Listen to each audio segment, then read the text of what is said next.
আমি গত বছর আসছিলাম, এবছর আসিনি। আসলে অনেকদিন পর মাছ সংক্রান্ত একটা ইমার্জেন্সি ভিডিও, যেটা মাছের নয়, সবাই নিতে পারবেন এমন একটা ভিডিও আসলে করলাম আমরা। যে কারণে ভিডিওটা আমার করা, সেটা হচ্ছে আমরা যে মাছগুলো সারা বছর কষ্ট করে চাষ করি, খাবার দিই, যত্ন করি, যদি মাছগুলো সর্বশেষ যে কারণে আমরা সর্বশেষ যে ক্ষতিটা হয়, সেটা হচ্ছে মাছ বহন করা। মাছগুলোকে আমরা সঠিকভাবে বহন করতে, যে কারণে আমরা একটা প্রথম ক্ষতির সম্মুখীন হই।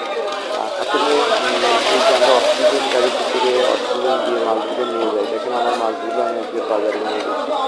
মাছগুলো কিন্তু প্রত্যেকটা মাছ জীবিত এবং লাফালাফি করতেছে। কাতলাকে বড়টা একটা দেখার মতো।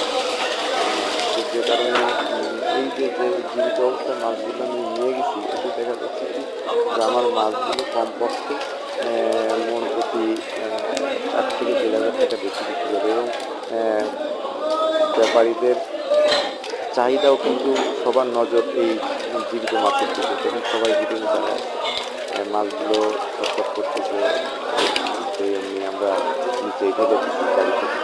তো যে কারণে ভালো একটা দাম পাওয়া যায়। আর যদি এই মাছগুলো সব মারা যেত, তাহলে কেউ এগুলো উঠিয়ে মেরে দেখতো না, একে কম দাম দিয়ে একটা দাম বলতে এগুলো দেখতো। আসলে আর মাছগুলো আর একটা ব্যাপার হচ্ছে, আমরা নির্দিষ্ট যে আড়তে মাছ দিই, এই আড়তে কিছু নির্দিষ্ট ব্যাপারই থাকে, ঘুরে ঘুরে পুরাই দাম বলে, পুরাই নেয়। কিন্তু সমস্ত ব্যাপারের সামনে যে খোলা ডাক, এটি কিন্তু হওয়ার কথা নিয়ম অনুযায়ী, কিন্তু সেটা হয় না।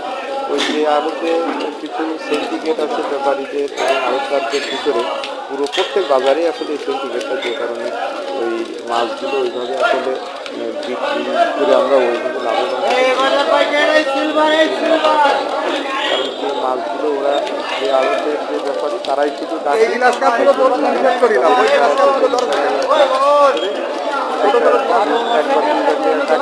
পরে বলে হ্যাঁ ঠিক আছে, আমাকে অন্য অন্য জায়গায়